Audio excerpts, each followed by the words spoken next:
so much motherfucking design on right now. Break it down, bring it back, make it clap. I got 3 old thoughts, new guap, wear that thing. Bitches on my line, and you know.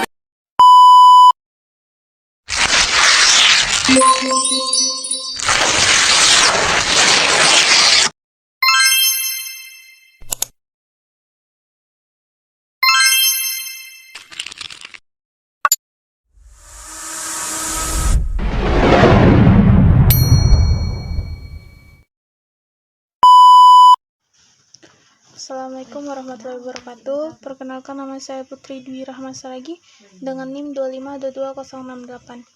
Saya berasal dari PTIK 2B dan di sini saya akan menjelaskan mata kuliah sistem basis data dengan 4 sub. Yang pertama adalah konsep basis data. Yang bab kedua adalah basis data relasional. Yang ketiga adalah siklus hidup perancangan basis data, dan yang keempat adalah pemodelan data. Assalamualaikum warahmatullahi wabarakatuh. Perkenalkan, nama saya Putri Dwi Rahma Saragi dengan NIM 2522068.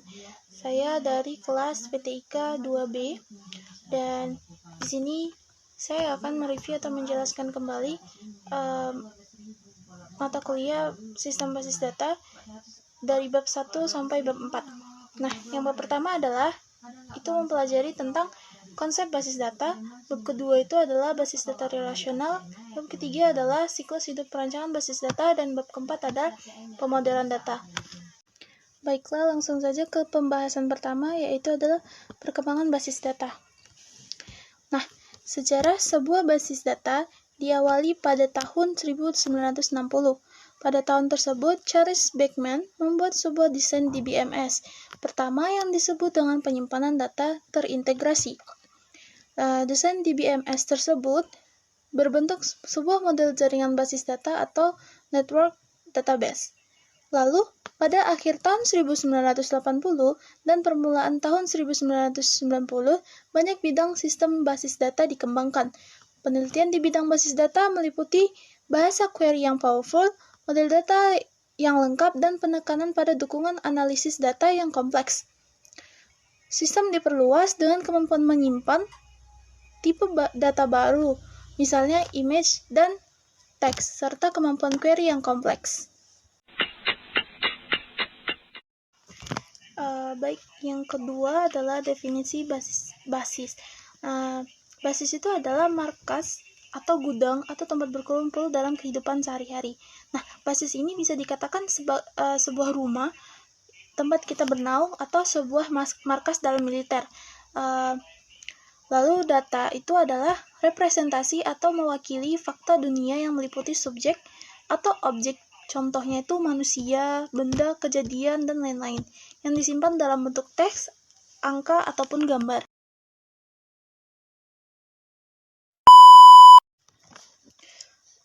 Maka dari itu, dari definisi di atas dapat kita simpulkan bahwasannya basis data adalah kumpulan dari item data yang saling berhubungan satu dengan yang lainnya. Kemampuan data yang disimpan secara sistematis di dalam komputer yang dapat diolah atau dimanipulasi menggunakan perangkat lunak untuk menghasilkan sebuah informasi. Selanjutnya adalah sistem basis data. Sistem basis data adalah koleksi data yang sistematis yang disimpan secara elektronik, dan ada beberapa komponen, yaitu yang pertama adalah perangkat keras atau memori sekunder atau hard disk. Yang kedua adalah sistem operasi. Yang ketiga adalah manajemen sistem atau DBMS, karena tidak mungkin dilakukan oleh pemakainya langsung, tetapi akan ditangani oleh perangkat lunak itu tersendiri. Yang keempat adalah pemakai atau user. Tujuan utamanya adalah mengatur data dan mengorganisasikan data agar dapat diperoleh kemudahan, kecepatan dalam mengambil suatu keputusan kembali. Adapun manfaatnya, yaitu adalah manfaat yang pertama adalah manipulasi atau perubahan data dapat dilakukan dengan lebih cepat. Yang kedua, data yang ada menjadi terpusat pada satu tempat penyimpanan. Nah, yang sehingga kita dapat mengaksesnya kapan saja. Yang ketiga, tidak ada data yang sama dalam satu basis data. Yang keempat, keamanan data terjaga karena adanya password untuk setiap pemakaian user. Yang keempat, data yang tersimpan dapat diekspor ke aplikasi lain atau aplikasi yang baru. Dan yang terakhir adalah memudahkan user dalam pengolahan data karena user dapat melihat langsung bentuk tampilan penginputan data. Selanjutnya adalah resiko. Nah, resikonya itu yang pertama adalah perlu personal khusus, yang kedua perlu perangkat lunak atau bahkan perangkat keras khusus, dan yang ketiga adalah perlu backup atau eksplisit, yang terakhir adalah konflik atau terdapat gangguan pada data yang dipakai bersamaan. Nah, selanjutnya adalah perbedaan basis data dengan DBMS. Nah, kalau basis data itu adalah record atau kumpulan dari data-data, sedangkan DBMS adalah aplikasi untuk mengelola data, termasuk menambahkan, menghapus, mengubah, dan menampilkan basis data atau database. Adapun tipe-tipe DBMS. Nah, yang pertama adalah file induk atau master file. Itu dibagi menjadi dua bagian. Yang pertama adalah file induk acuan, dan yang kedua adalah file induk dinamik. Yang selanjutnya, file yang kedua adalah file transaksi, yang ketiga adalah file laporan, yang keempat file sejarah, dan yang kelima adalah file pelindung.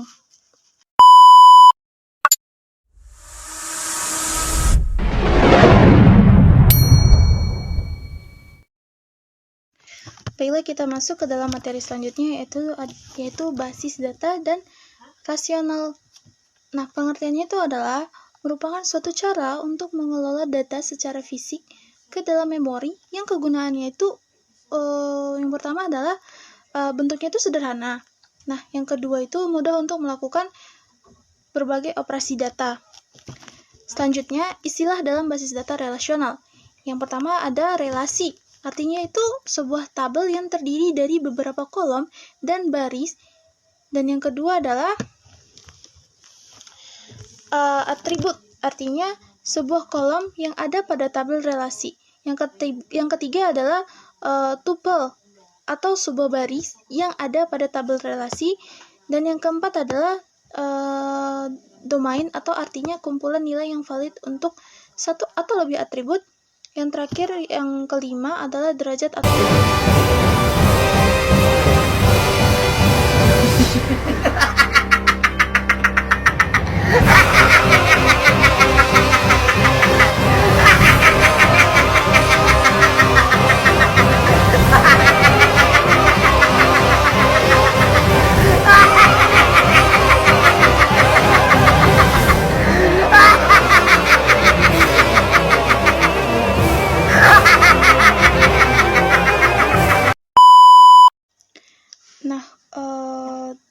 degree itu artinya jumlah atribut yang ada dalam sebuah relasi. Yang keenam adalah cardinality. Artinya itu hubungan antar entitas dalam tabel relasi. Baik, selanjutnya kita masuk ke dalam relational key. Yang pertama itu adalah super key. Artinya sebuah atau sekumpulan atribut yang secara unik mengidentifikasi sebuah baris dalam tabel relasi. Nah, yang kedua, candidate key, yaitu tabel atau relasi mungkin saja mempunyai lebih dari satu key, dan masing-masing key tersebut disebut sebagai candidate key. Yang ketiga adalah primary key, artinya adalah salah satu candidate key yang dipilih sebagai pengidentifikasi unik untuk sebuah tabel relasi. Dan yang terakhir atau yang keempat adalah alternative key, artinya pengunggah dari primary key. Selanjutnya adalah relational integrity rules. Nah, yang pertama itu ada null atau nol adalah nilai suatu atribut yang tidak diketahui dan tidak cocok untuk basis tersebut. Nah, yang kedua itu adalah entity integrity, adalah tidak ada satu komponen primary key yang bernilai null atau nol tadi. Nah, yang ketiga adalah referential integrity. Nah, ini tuh suatu domain dapat dipakai sebagai kunci primer bila merupakan atribut tunggal pada domain yang bersangkutan. Selanjutnya kita masuk kepada bahasa pada basis data relasional. Nah, bahasa yang digunakan dalam bahasa query sebagai pernyataan yang diajukan untuk mengambil informasi dibagi menjadi dua. Kan bahasanya ada dua tuh. Yang pertama itu bahasa formal dan yang kedua itu adalah bahasa komersial. Nah, dua bahasa ini tuh masih ada lagi penjelasannya. Jadi yang pertama dibahas itu adalah bahasa yang formal terlebih dahulu. Nah, yang pertama itu kan adalah bahasa formal. Nah, bahasa formal ini itu bahasa query yang diterjemahkan dengan menggunakan simbol-simbol matematis. Nah, contohnya itu tuh yang pertama tuh ada aljabar relasional. Nah, bahasa query ini prosedural, yaitu pemakainya itu bisa menspesifikasikan data apa yang dia butuhkan dan bagaimana untuk mendapatkannya. Dan yang kedua itu adalah kalkulus relasional. Nah, bahasa query non-proses prosedural atau pemakai itu dia menspesifikasikan data apa yang dibutuhkan dirinya tanpa ngasih tahu bagaimana untuk mendapatkannya. Jadi kalau misalnya pemakai itu cuman ngasih tahu aja data apa yang bakal dibutuhkannya, tapi dia nggak bakal dikasih tahu dapatnya itu bagaimana gitu. Nah, kalkulus relasional itu juga terbagi menjadi dua bagian. Nah, bagian pertama itu kalkulus relasional tuple, dan yang kedua adalah kalkulus relasional domain. Nah, yang kedua adalah bahasa komersial. Nah, bahasa komersial itu adalah bahasa query yang dirancang sendiri oleh programmer menjadi suatu program aplikasi agar pemakai lebih mudah menggunakannya atau user friendly. Contohnya itu adalah QL, yaitu berbasis pada bahasa kalkulus rasional. Yang kedua adalah QBE, berbasis pada bahasa kalkulus dan rasional, dan yang terakhir adalah SQL, berbasis pada bahasa kalkulus rasional dan aljabar rasional. Selanjutnya masuk kepada normalisasi. Adapun pengertiannya adalah normalisasi itu suatu proses memperbaiki atau membangun dengan model data relasional dan secara umum lebih tepat dikoneksikan dengan model atau data logika. Nah, proses normalisasi adalah proses pengelompokan data elemen menjadi tabel-tabel yang menunjukkan entiti dan relasinya. Nah, adapun tujuan dari normalisasi itu adalah itu dibagi menjadi ada beberapa. Yang pertama, untuk menghilangkan kerangkapan data atau untuk menghapus data yang double atau dokumen yang double gitu. Yang kedua, untuk mengurangi kompleksitas, dan yang ketiga untuk mempermudah memodifikasikan data. Proses normalisasi ini ada dua langkah. Yang pertama, data diuraikan dalam bentuk tabel, selanjutnya dianalisis berdasarkan persyaratan tertentu ke beberapa tingkat titik. Yang kedua, apabila tabel yang diuji belum memenuhi persyaratan, maka tabel tersebut harus dipecah menjadi beberapa tabel yang lebih sederhana sampai memenuhi bentuk yang optimal.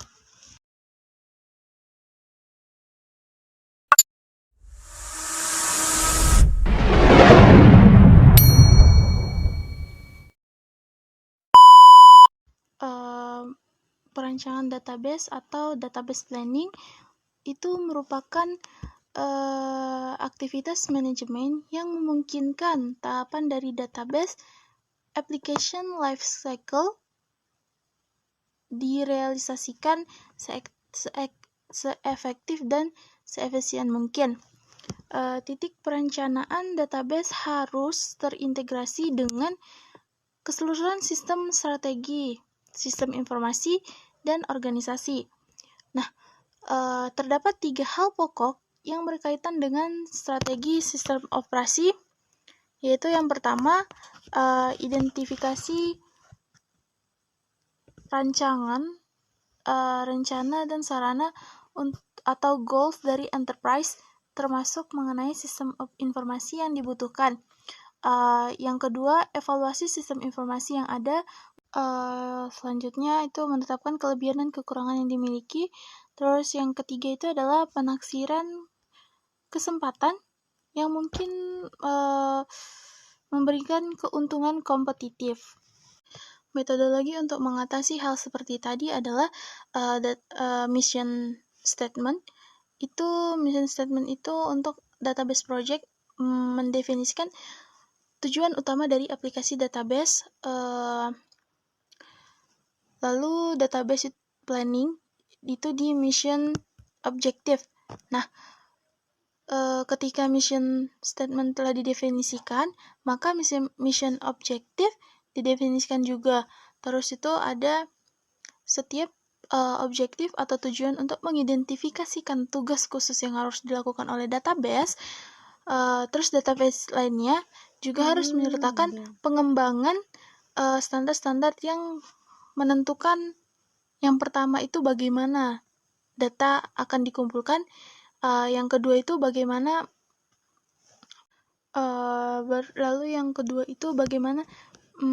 menspesifikasikan format atau bentuk data strategi, dan yang terakhir yang ketiga adalah dokumentasi penting, apakah yang akan diperlakukan, dan yang terakhir adalah bagaimana desain dan implementasi yang harus dilakukan ke depannya. Seperti itu. Selanjutnya ada DBMS selection, yaitu memilih database yang cocok untuk database yang dibuat selanjutnya. Maksudnya untuk database yang dibuat. Nah, selanjutnya itu ada desain aplikasi. Tulisan aplikasi itu adalah perancangan interface pengguna program aplikasi yang digunakan dan diproses database-nya. Desain database dan aplikasi merupakan aktivitas paralel yang meliputi dua aktivitas penting, yaitu yang pertama adalah transaction design. Nah, transaksi adalah satu aksi atau serangkaian aksi yang dilakukan oleh user tunggal atau program aplikasi yang mengakses atau mengubah isi dari database. Nah, kegunaan dari desain transaksi adalah untuk menetapkan dan keterangan karakteristik high level dari suatu transaksi yang dibutuhkan pada database. Nah, diantaranya itu ada yang data yang akan digunakan oleh transaksi, terus karakteristik fungsional dari suatu transaksi, terus output transaksi, lalu keuntungannya bagi user itu apa gitu. Nah, terdapat 3 tipe transaksi, yaitu yang pertama itu ada transaction atau digunakan untuk memanggil retrieve data untuk ditampilkan di layar atau menghasilkan suatu laporan dan yang kedua itu adalah update transaction. Itu digunakan untuk menambahkan record baru, menghapus record yang lama, atau memodifikasi record yang sudah ada di dalam database. Terus yang terakhir itu ada mixed transaction. Ini meliputi pemanggilan dan perubahan data yang terjadi di database seperti itu. Lalu yang selanjutnya itu ada prototyping, yaitu membuat model kerja aplikasi database tersebut untuk memberikan perbaikan atau penambahan situs baru serta untuk mengklasifikasi kebutuhan user. Dan yang selanjutnya itu ada penyebab yang ketiga itu ada implementation, yaitu adalah merealisasikan fisik dari database dan desain aplikasinya. Lalu ada data conversion, lalu ada conversion and loading, yaitu memindahkan data yang sudah ada ke dalam database yang baru dan menyesuaikan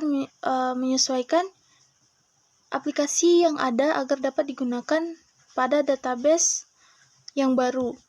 Lalu yang selanjutnya ada testing, yaitu merupakan suatu proses eksekusi program aplikasi dan tujuan untuk menemukan kesalahan.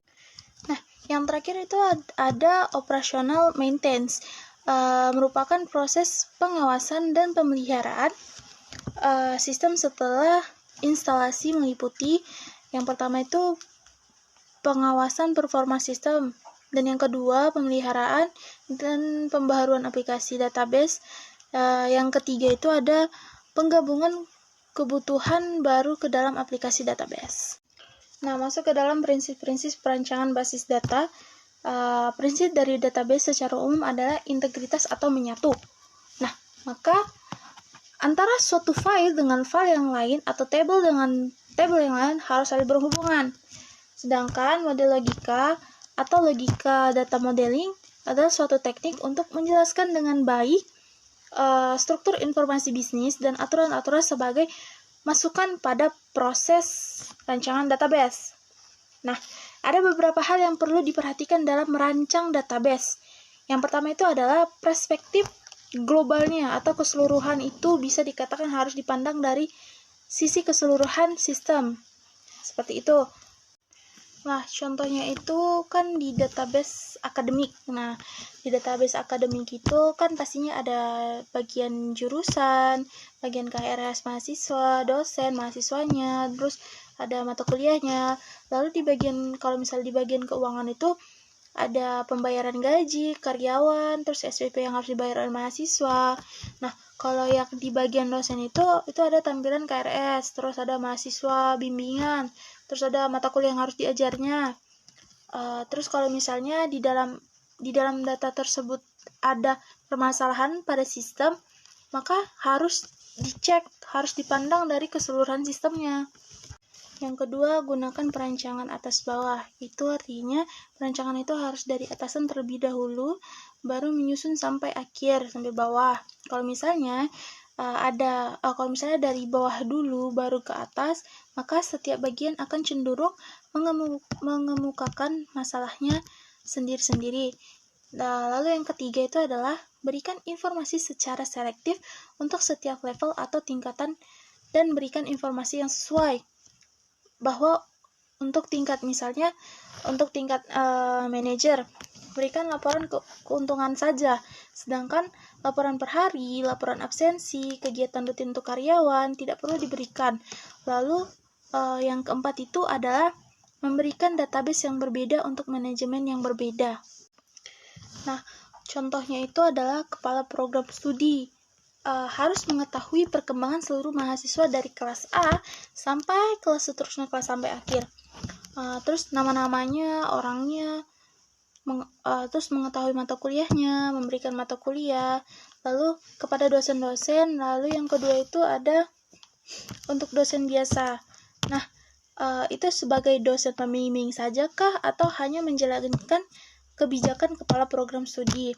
Terus yang kelima itu ada jangan mengubah file yang ada. Itu maksudnya itu kita tuh tidak boleh asal mengubah file yang sudah ada atau sudah dibuat. Baiklah, kita masuk kepada materi yang keempat, yaitu pemodelan data. Yang pertama adalah basis data relasional. Model relasional terkait dengan 3 aspek struktur data, integritas data, dan manipulasi data. Selanjutnya adalah variabel versus value. Yang pertama itu adalah relational variable adalah sebuah relasi yang skemanya terdefinisi. Nah, yang kedua itu adalah relation value, adalah nilai yang dikandung suatu relasi pada suatu waktu, disebut juga instan. Nah, berdasarkan keberadaannya, relasi itu dibagi menjadi 3 bagian. Nah, bagian pertama base relation atau relasi yang skemanya terdefinisi dan benar-benar ada pada basis data. Selanjutnya yang kedua itu derived relation, relasi yang diturunkan dari relasi lainnya dengan menggunakan ekspresi rasional. Nah, yang ketiga itu adalah view atau derived relation yang memiliki nama. Selanjutnya ada pemodelan data. Nah, konsep dasar dari basis data adalah kumpulan dari catatan-catatan atau potongan dari pengetahuan sebuah basis data memiliki penjelasan struktur dari jenis fakta yang tersimpan di dalamnya. Nah, penjelasan ini tuh disebut dengan skema. Apa sih skema? Skema itu menggambarkan objek yang diwakili suatu basis data dan hubungan antara objek tersebut. Nah, selanjutnya model data adalah sekumpulan konsep yang digunakan untuk menjelaskan struktur dari basis data atau database struktur dan memberikan gambaran tingkat abstraksi data atau data abstraksi. Nah, model data juga dapat diartikan sebagai sekumpulan tool konseptual atau logical konseptual level. Nah, itu tadi tuh untuk mendeskripsikan data relasi antar data. Nah, semantik atau makna data dan constraint. Model data itu digunakan pada saat mendesain sistem basis data agar diperoleh basis data stabil dengan normalisasi penuh agar data terhindar dari kesalahan-kesalahan seperti konsisten, tidak akurat, dan lain-lain. Nah, tujuan model data adalah untuk menyajikan data agar mudah dimodifikasi dan dimengerti. Nah, secara garis besar, model data dikelompokkan dalam 3 macam. Yang pertama itu ada model data berbasis objek atau object-based data model. Nah, yang kedua itu ada model data berbasis record atau record-based data model. Dan yang terakhir, yang ketiga itu ada model data fisik atau physical-based data model. Begitu kira-kira di model data ya. Adapun model data berbasis objek itu merupakan himpunan data dan prosedur atau relasi yang menjelaskan hubungan logik antar data dalam suatu basis data berdasarkan objek datanya. Nah, kalau yang model data berbasis record itu model ini tuh berdasarkan record atau rekaman untuk menjelaskan kepada pemakai mengenai hubungan logik atau hubungan logika antar data dalam basis data. Terus model data fisik itu digunakan untuk menguraikan data di tingkat internal atau menjelaskan kepada pemakai bagaimana data-data dalam basis data disimpan dalam media penyimpanan secara fisik. Terus selanjutnya model ini tuh jarang digunakan karena kerumitan dan kompleksitasnya yang justru menyulitkan pemakai. Model ini tuh terdiri dari 2 bagian. Yang pertama yaitu unifying model dan frame memory. Terus yang ketiga itu adalah entire relational model entity atau relational model entity relationship. Model pada hakikatnya perwujudan dari model rasional dalam bentuk diagram, yaitu ER. Diagram berfungsi untuk menggambarkan relasi dari 2 file atau 2 tabel yang dapat digolongkan dalam 3 macam bentuk relasi, yaitu satu-satu, satu banyak, dan banyak-banyak. Seperti itu kira-kira. Selanjutnya itu adalah pengertian model data. Model data adalah sekumpulan konsep yang digunakan untuk menjelaskan struktur dari basis data dan memberikan gambaran tingkatan-tingkatan abstraksi data. Seperti itu kira-kira.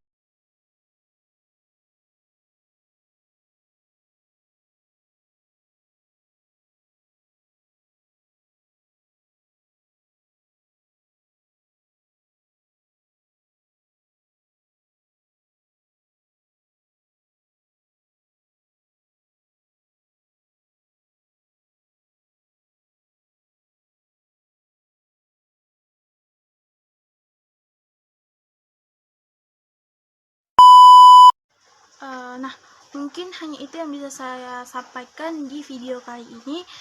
Jika saya ada kesalahan kata, mohon dimaafkan, dan semoga video ini bermanfaat kepada banyak orang.